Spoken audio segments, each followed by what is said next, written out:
Hey, how you doing? I'm Ron, I'm Zach. and we're from Widetrack. And thanks for tuning in. This is our third podcast. Woo, we're cranking them out, man. So, a lot going on. Um, we've been doing a lot of writing, a lot of recording, and going to be putting some new music out in 2019. And today at lunch, Zach and I were kind of talking about the music landscape out there, and just wanted to share some of our thoughts and ideas with you. So, what do you think, man? Well, yeah, we've been recording lots of new music. We've got a majority of the music that we think we're going to be using. We've got a good framework laid out for all that. And hearing how all these songs have evolved and came to be has been really quite the journey. But I think, it's another thought of how they're going to do with our little plan of releasing a song a month, which, to those who may not be familiar, is our plan for releasing the album next year. We're going to be putting out a song a month with the album, and seeing how that goes. But it's thinking about these songs in context of live performance, and the people that listen to our music is definitely something that we have had on our minds. Yeah, it's a pretty cool time to be a musician, to be a creative person in history. One of the things that we've come around to in recent times, we released our third album in 2018, and it has 12 songs on it, and we worked on it and put it out at the middle of the year. And at that point, we have been kind of keeping an eye on the way that the music industry is going and the way that people are consuming music. And in my lifetime, I've seen things, the album, the release format go from, the vinyl albums to cassette tapes to CDs to digital. And it's always a little bit of there's a little turbulence in the transitions. And right now, the music business, there's been a lot of musicians kind of lamenting. Change is difficult for people, but once you kind of get your mind around things, you can sometimes see, wow, there's some major benefits here. We're at a point where it's like, as Zach said, we're going to release a song a month rather than do 12 songs all at once. And it'll, kind of for the mentality of people who like, let's say, Breaking Bad or Mad Men, or a good series. You're getting a little constant drip that you can plan on seeing on a regular basis, and then after it's all done, you can have it packaged and revisit it at your leisure. Absolutely. I know there are many people, myself included, who would say, I don't want to wait for watching a TV series or something like that. But at the same time, with the approach that we've tried to take with all of our music, we don't want to have it be so much like an episode in a series, but rather like a movie in a collection. So, maybe a much smaller scale, but I suppose that analogy would work. It's funny, though. There's an ironic aspect to this analogy, is that now with Netflix releases a series. They release the whole series at once. And so you do have this convenience of, okay, I'm going to marathon, binge watch this series. And we kind of like the idea of revealing little by little. It's affecting the music that we're putting out and saying, okay, which song is going to be first? Which of these, we have about 16 new songs that we've been working on in various stages of completion. And so we've said, okay, this one definitely has to be the opener. This is a great overview song, etc., etc., and it provides a little bit of a guiding light through this, so to speak. That's been kind of exciting. It's new, and you know, it coincides, as we've said before, with us writing music together for the first time. So this will be the first Widetrack album that has a collaborative effort. And the cool thing about this is it's brought up a lot of questions to us that we've had to answer in terms of how the music business works. If we were to employ, we've been self-producing, a bit of co-producing with our good friend Annie Padlin, who comes from a more pop rock background. And we've learned a lot about that approach. And at the same time, especially since Zach has come on board here, we have a lot of progressive rock roots, as you can see behind us. Tool, Rush, Pink Floyd, Led Zeppelin, etc. We want to kind of not be confined to a verse, chorus, bridge, chorus song format. Which, you know, I mean, I guess there's two sides to all that. There's the, you know, oh, absolutely, I don't like traditional stuff. And then there's the, well, you know, I just like music that sounds good, so it doesn't really matter to me what the system of it all is. But I think it's one of those things where it's just the proof is in the expression and the music and all that, and it's more natural for the type of music that it is, and I think it'll be more apparent once it's all out. But really, I think today, for this episode, it would be a wonderful opportunity to kind of brush upon some other things that have been on our mind that definitely need mentioning.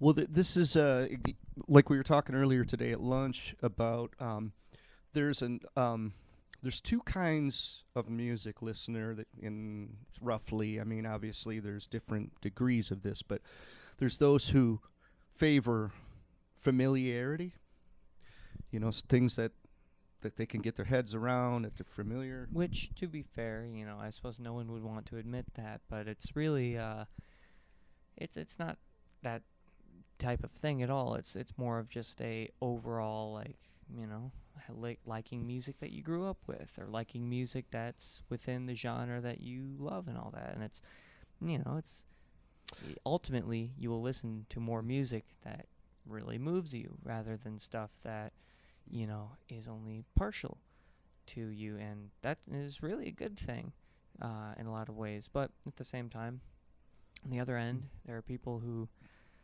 do like to take kind of musical risks, I suppose, without the loss factor. But, you know, listening to other genres and things that you would usually turn off really quickly can kind of open your ears and make you appreciate not only the things that you originally really enjoyed, but more things that you had no idea how great they were, you know? So... yeah, there's you know, you take a band, for us, I guess we've always preferred a balance, you know, a bit like, yeah, let's take the best of this and this, that, and not really the best, but what we like from this and what we like from that. I think that should inform a person's artistry, is that they're just pulling the things that really juice them up and really, you know, move oneself. So let's say you have a band like Radiohead. They started off as kind of an alternative band, and they just said, okay, been there, done that. And their audience followed them along on that journey. Wow, what are they going to do next? And a lot of times, I'm speaking from personal experience here, it was very uncomfortable to hear their new album. Wow, this is nothing like they've done, and I'm not sure I like it. And sometimes I grew to like it very much, and other times I just never got what they were doing. But I always appreciated that from that band. Now you take a band like Metallica, for instance. That didn't work so well for Metallica. Metallica is kind of a brand, so to speak, that people have come to expect. Like, I don't want Metallica doing a reggae album, you know. it's Very Yeah. true, very true. you know. But then you got a band like Soundgarden, And who's right in the again, middle of that. I think you know? there's a good point to be mentioned of like this does not demean a band in any way. Like Metallica's Metallica. Yeah, exactly. That's the point I'm making is But knowing what your identity is centered around and Yeah, your but I audience and a Yep. big importance to us is making our name not be such a brand, but this kind of umbrella of musical and artistic ideas. I mean, who knows what happens in the future, but I can only imagine that it will soon evolve to places that we can't even foresee. Who knows? But main point is you take however many bands, I could list a million, that employ this kind of been there, done that. I want to do something new, and I want to do something that goes outside the comfort zone in an effort to reach something great. All these bands are great influences, are really what we strive to be like, because when it works and when they go outside their comfort zone and they step into this new realm of music, it's unlike anything else. I mean, some of my favorite albums and bands are from prime times of this, like the Mars Volta. Nobody saw Octahedron being the next album after the previous four. Radiohead, In Rainbows and Amnesiac were kind of, sort of a little bit different than their previous stuff. Well, comparatively speaking, very different. These types of albums are maybe not my favorite because of that reason, but I feel that this reason really does enforce the kind of motto that I like to follow with being artistically open to these types of things. Yeah, I guess that's the exciting thing for us is that if you step back after a band's been around for a long time and you see the overview of their albums, there is a story there. There's a journey. And for us, we have 3 albums out, but the journey's just begun for us. So we feel like with our 4th album being written right now, and as I said, it's the first album that wasn't written just by me, which I think was very limiting to our music, never the intention for our music. Now there is a team working on new songs, and it's going to have a lot more to it. And I think it stands to be said that a lot of these bands, even like Radiohead or Rush, or you take any of these bands, they do change, but ultimately, to the casual listener especially, they do sound still like the band. Like Pink Floyd always sounded like Pink Floyd. Absolutely, yeah. So I don't think we're ever going to not sound like Widetrack. It's just a matter of what we allow ourselves. It's one of those things of, Metallica doing a reggae album. I actually am not informed if that's ever happened, but okay. Well, but I think if anything like that were to be such a burning passion or desire for the band, it would be just do it somewhere else, Keep the band as the band, but keep that definition of Widetrack, or aka the band, as open as possible while still retaining the fundamentals, Yeah, there's a band that I think of in this way, and Genesis, for instance. Genesis started off as a highly progressive theatrical band, and their songs were very long and parts didn't really repeat.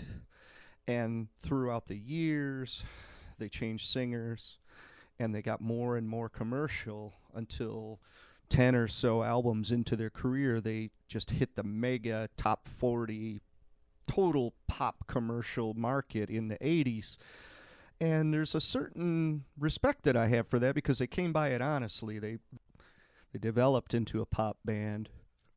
Where we are in our development is we want to write stuff that we love to listen to. It's adventurous music. It's, you're kind of going through a few more movements or... And, things aren't always the way you expect them to be, but it all kind of makes sense in the end, that type of stuff. It's really the offsetting cool stuff that kind of goes against your expectations that we're really into, you know? Yeah, I think the idea is as we talked in the last podcast episode is to just don't listen to the voices that are telling you, well, you have to do it this way or you won't succeed. I really believe there's an audience for everything. I mean, I could pee in a cup and record it. And there's a segment of people in the population that would buy that recording. Don't worry, that's not something I'm ever going to do. But I'm just making a point that you can really dig deep within yourself and be brave about your own identity and the things that really turn you on. If you're moved by certain stylistic things, chances are there's a lot of people out there that will be too. You just have to believe that you're on the right path, and I think the more honest you can be about your self-expression, and we kind of go over this a lot, but this kind of leads into what we were talking about earlier today with some of the musical contests that are on the airwaves, such as The Voice and American Idol, and I think these... yes. So, these types of shows are very entertaining, you know. They're enjoyed by many, and that's great. And, I think it's great platform. Sure, many artists have been discovered, you could say. Whether they're great or not is really all up to, your opinion. Personally, I'm a little indifferent. But, point is, here these shows were made. And I think that the biggest thing about these is, surprisingly, the little waiver that you get on your way in, which is not in my possession, but I know of its existence. And whatever, it's not a big deal. But the main thing is with instances like these and shows like these, artists and music creators are not necessarily forced, but are subjected to an environment where their creation, their entire musical outlet, their entire creative outlet as a whole is very much owned. In agreeing to appear on one of these types of shows, more often than not, the case will be you must subject the ownership and the rights to your music. Not just what appears on the show, but all of it up until that point. And until as long as they say, just about. Which,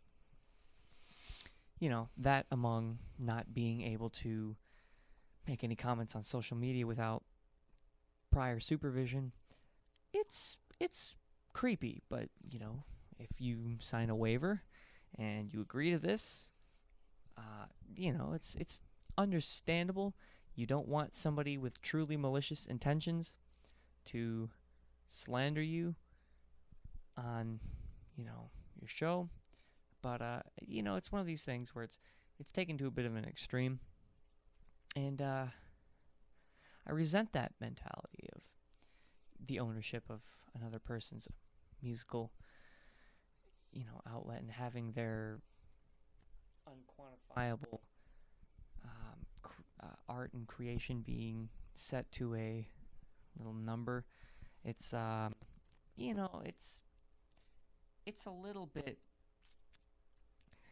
There's a little bit of a counter argument to where any musician that would willingly sign up for this type of thing is somewhat at fault, but there's more instances than just these reality shows that people see where this type of stuff happens, where people are just trying to make themselves known and get their music heard, which is, who wouldn't want that? Whether it's for money or whether it's for being famous or whatever, people want their music to be heard, and I think that these false little ways are not only appearing in the public in forms of these shows, but in the forms of record labels and, different businesses like that.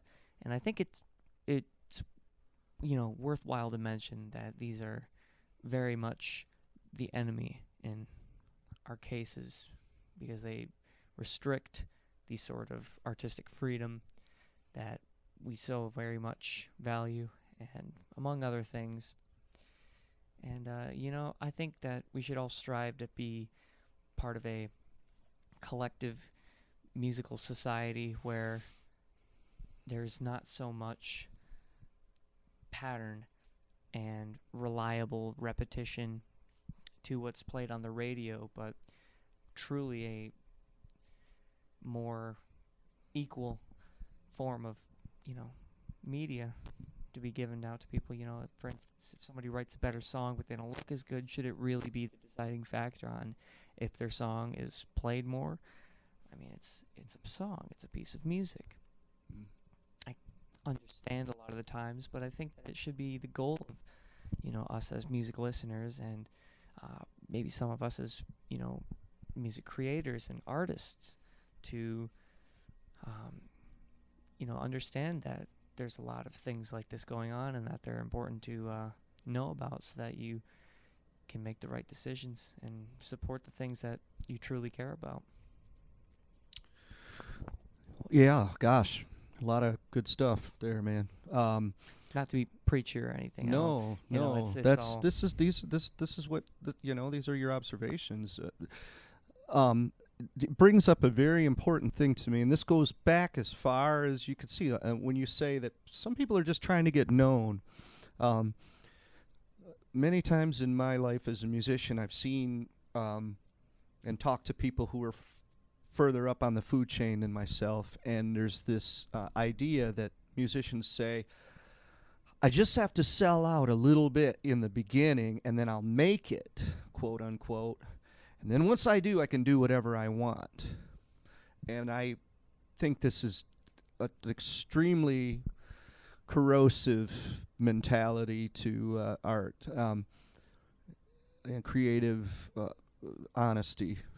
It's within your art, or within any art, within the music that you like. If you have ever seen somebody say that they're going to do something that they don't want to do in the most personal form of expression, they're not quite doing it the way that maybe you should. And you know what? I get it. No right or wrong answers, but I think it should be agreed on that being truthful.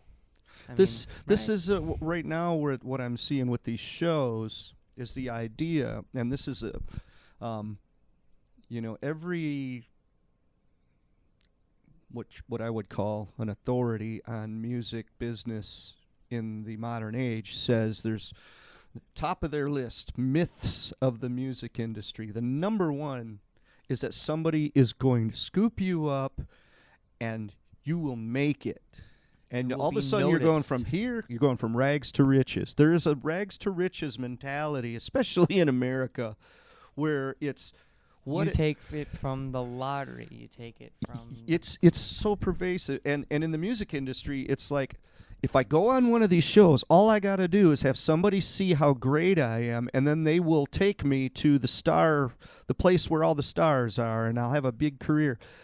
And what we're saying is, no, you start off and you build something. And while you're building something, you're developing a craft. You're developing your own abilities of expression. These are things that take time. They take shows. You got to go out and play a bunch of shows. You got to do a lot of recordings. You got to do a lot of writing. You have to do a lot of practicing. Many times I think about the band Widetrack, and everything that means, and how compared to all the other bands, it's laughable. I mean, it's at the time of this, we have hardly any amount of numbers on a little sheet or whatever that say that we're popular, but at the same time, I could compare this to however many other bands there are that never even made an album, that never even played a live show, that never set their foot out the door, and in comparison, we've made it,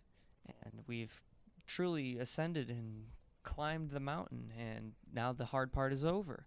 And I think it's just worth acknowledging the type of comparative bounds that are lost when you look at the people that are in the limelight. You know, it's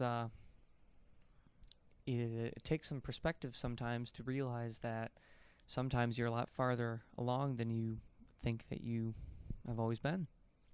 Yeah, there's a tendency for us to go see shows like these and say, "Gosh, we're nothing," or to watch a video of someone just starting out and saying, "Wow, I remember when I was doing that. That was a long time ago. I feel like I've come a long way."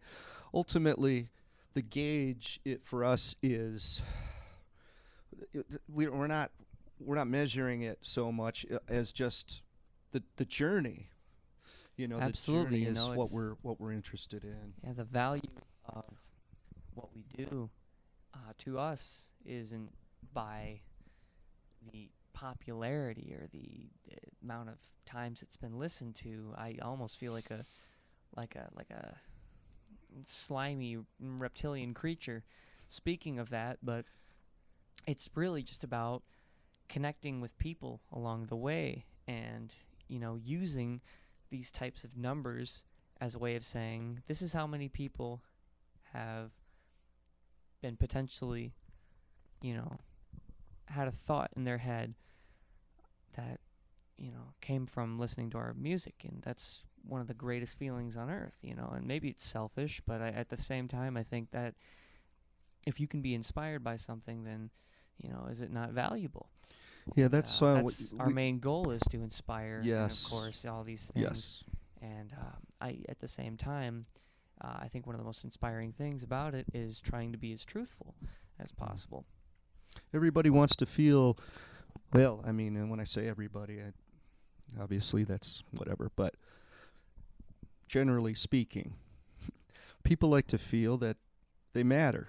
And yes, you hit it right on the head there. If you are, it takes a, you know, you see it in cliques in school, you know, when you're young, and you're experiencing this a lot. When you go to school, people are like, they kind of act a certain way to fit in. That never Conform ends. or be cast out, you know. Yeah, conform or be cast out. And the idea that when someone sees somebody have the bravery of being themselves, it can be a motivating inspiration for them to say, I'm gonna do that, and I'm gonna believe in myself, and then they see good results coming from that.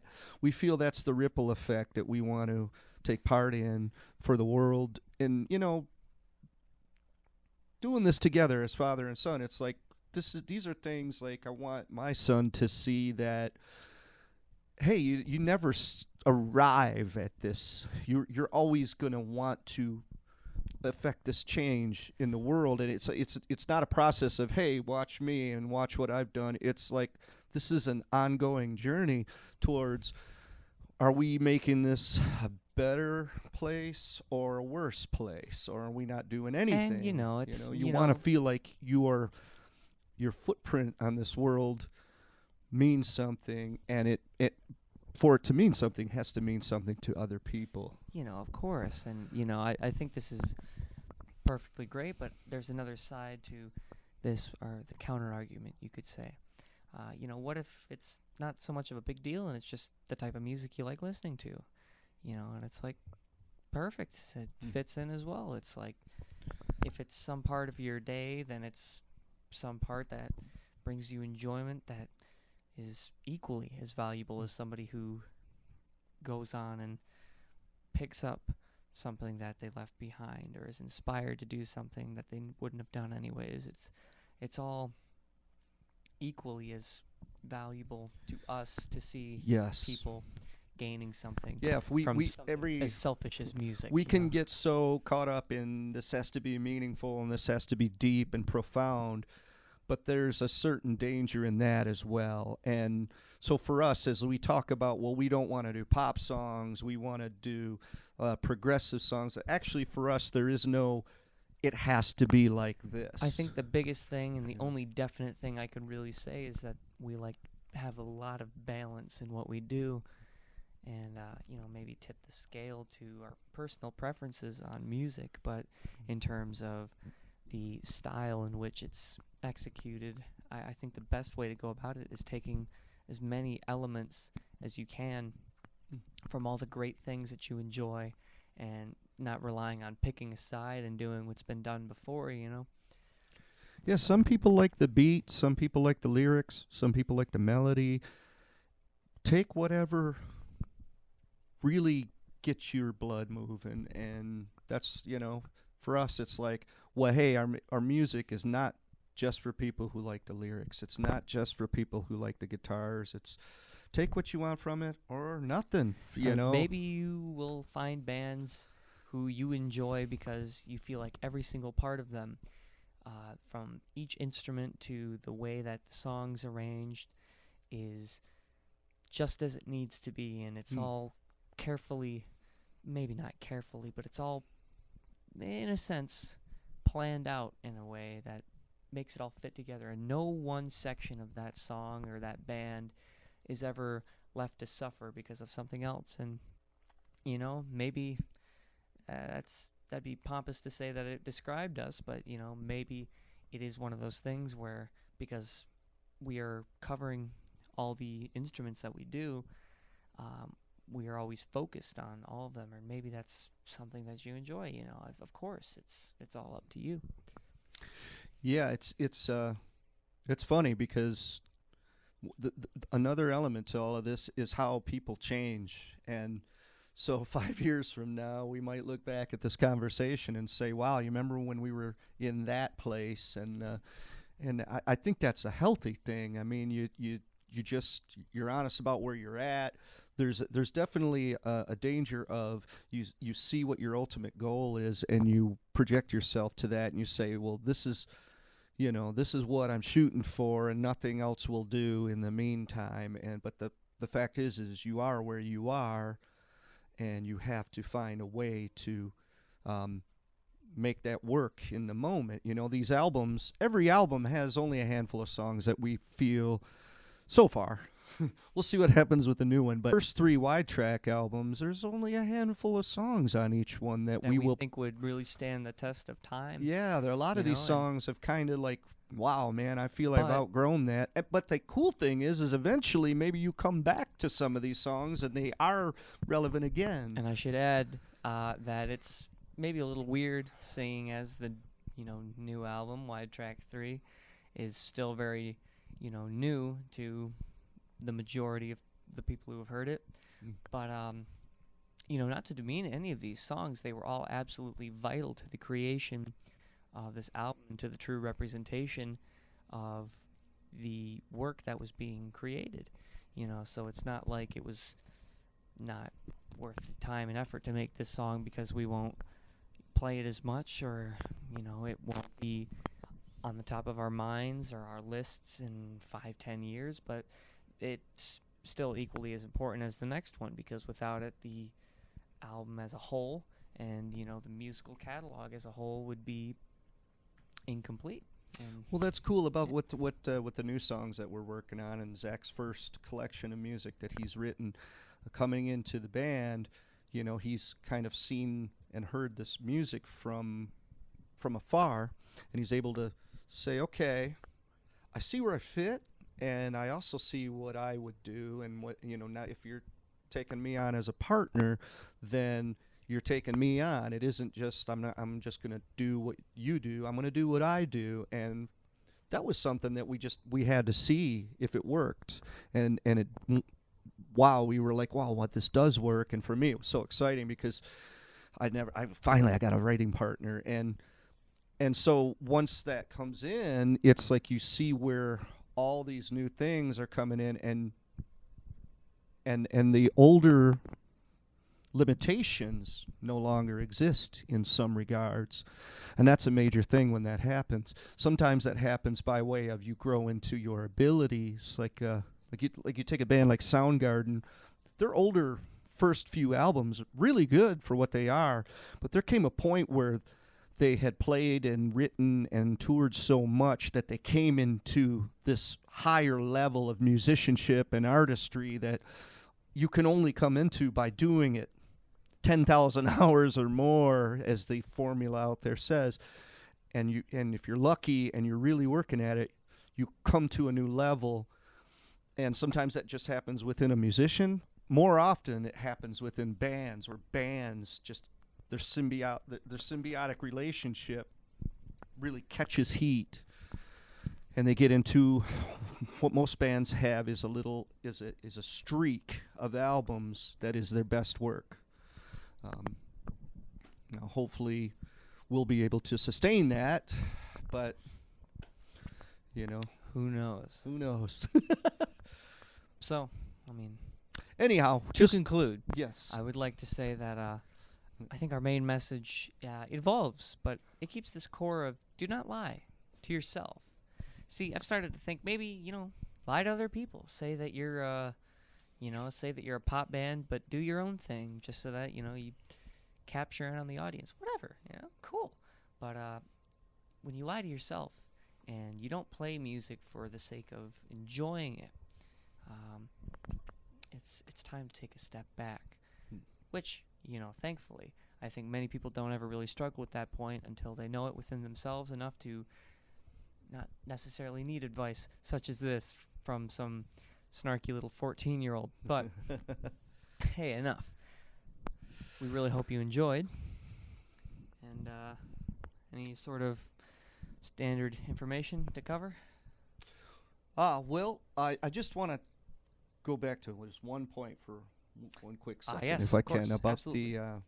the Voice, American Idol, that whole thing. Yeah, that's right.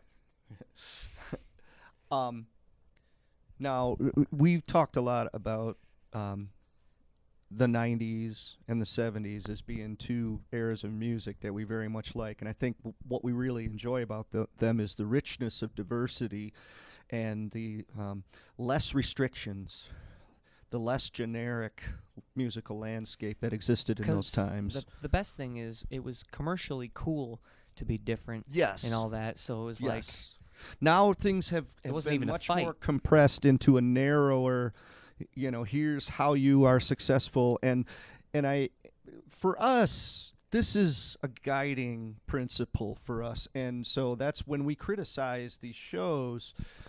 I mean, personally for myself, I'm probably a little bit more harsh about it than Zach. I really feel these shows are harmful to musicians coming up, getting the wrong idea And, about you how know, to get their music out there into the world. something about the way that music and the music industry, I know not to get all whatever. Hear me out. So these bands in the 70s and the 90s, it wasn't as though the music industry just suddenly flip-flopped and, okay, yeah, now it's time to have cool stuff be stuff that no one's heard before. And everyone wants to hear stuff that's new. This was all a collective effort. You look at the main 70s bands that changed the whole realm of the music scene, came from the 60s, which I suppose there was a similar thing going on there, but it was really brought out once the 70s rolled along from all this work that was being done. And that's the same thing. All these really popular 90s bands, they all have their roots starting off in the late 80s, where it was the height of the popular music scene, and MTV being the harbinger of death for many 70s bands, and the same sorts of bands being brought up. There was a lot of work that was put in during this decade from these bands that got popular in the 90s and those music scenes that made it possible for these eras to be as great the as they were 90s for was very music. much a response to the MTV era of, what, stuff has just gotten too glossy, too visual. And then you had band like Nirvana came in like a wrecking ball and said, let's get back to the core heart of what rock music especially So I is think, supposed to embody. as the quote goes, to bring this past idea into the future, I think the most harmful thing is not by complying to what the music industry does, because it's the ultimate fact that if it's a fairly decent option if you want to get your music heard is to kind of play by the rules in a certain sense, but it's the neglect to want some sort of change and to do some sort of change and to say, forget that. I'm going to do this my own way that will delay the sort of uprising of a new musically free, I suppose, society and, industry. And so the thing that we like to do is just say, this is how we're going to do it, and we're going to put our music out, and we're not going to have any restrictions, and we're not going to compromise anything, because ultimately we are in the hope that we will be a part of the uprising of some sort of flip where the music industry changes to not fight against this, but with this. And it'll be better for musicians and music lovers alike. And, Amen. Oh, that's... And... I always feel like a bit of a nut when I start talking as though it's like rapture or whatever, but no, to keep it kind of real, I just think it's one of those things where it's like you can't expect things to flip on their own, and maybe you feel like you're hitting a brick wall or something, but it's these little collective efforts from all of us as music listeners, as music lovers, as music creators, as artists, who are going to make this change and really be pulling the main strings behind these ultimate goals, Yeah, and gosh, yeah, that's good stuff. The only thing I would add to that is, at this point in history, we really believe it's the best time to be a musician, to be in a band. We are allowed to go directly to you. We don't have anything between us and you. We are able to bring our music straight to you. There's no middleman involved with this at all. This is kind of exactly what we're talking about with the American Idol revolution, and so to speak, where that's a middleman. That's a paywall, so to speak. That's a block between the artist and the people, and oftentimes it's involved with illusion. And so for us, it's like, we're not the most, hey, let's make videos of ourselves kind of guys. We would rather just be making music, but we're learning to embrace this stuff so that we can bring what we do straight to the people out there that say, yeah, man, why does it always have to be done in this, pomp and circumstance kind of approach with there's another thing happening underneath the surface, and some of the most amazing music is being made by independent musicians, and that's insert plug here, but no, really. I think a band that is just a quick little thing, check out. There's this band, they're very underground, I suppose, in comparative terms. One of my favorite bands of all time. They're in my top 5, at least. Was this band called Tay, like TE apostrophe. Now, if you think that because a band has been, making music for a long time and still isn't off the charts, defines them, listen for yourself. Even if you don't, please, they're great. I think it's valuable. Love this band. They don't even have a singer. Maybe they're not even an example of any of this. Maybe they have nothing to do with this. I don't know, but I think they're great. So, but I hear what you're saying. Like, they've been around a long time, and they're only famous in Japan. But maybe, who knows? They're existing. They're able to sustain what they do, and they don't have day jobs. They don't have to have. That's the myth number 2.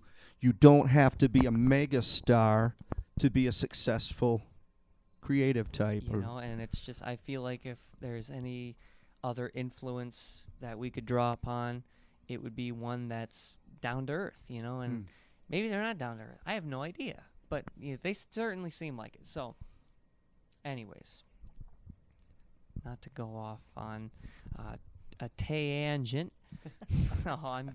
Oh shucks, I'll be here all week. But this stuff's important to us, and we feel that it should be mentioned. So without further ado, we want to thank you for tuning in here and just letting us riff on our thoughts and such. It's this is a process, and we're enjoying being able to have a place to share some things with you. But by all means, we invite your comments, your feedback, your thoughts. If you agree, if you don't agree, hey man, it's all good. We are here to explore. We certainly don't feel like we have all the answers to this stuff. This is where we are in our part of the journey at this I moment. value the most out of anything counter arguments and arguments that we haven't thought of, and just the response and feedback and the sort of connection that says, "Hey, I totally agree," or "Yeah, I'm with you," whatever. But more than anything, it's a real privilege to be sharing this with kindred spirits. So, more to come. We are going to be releasing a new song next month. We're really excited about that. We're going in to record it here in a couple weeks, and as we said before, our 4th album will be one song a month starting in January. At the end of the year, we'll release the whole thing. And this will be a cool thing to embark upon. This will be the first time we've tried something like this, and I think this is the age we're living in now. So we'll see if it works, and hopefully we'll be able to keep up with the videos to accompany these songs.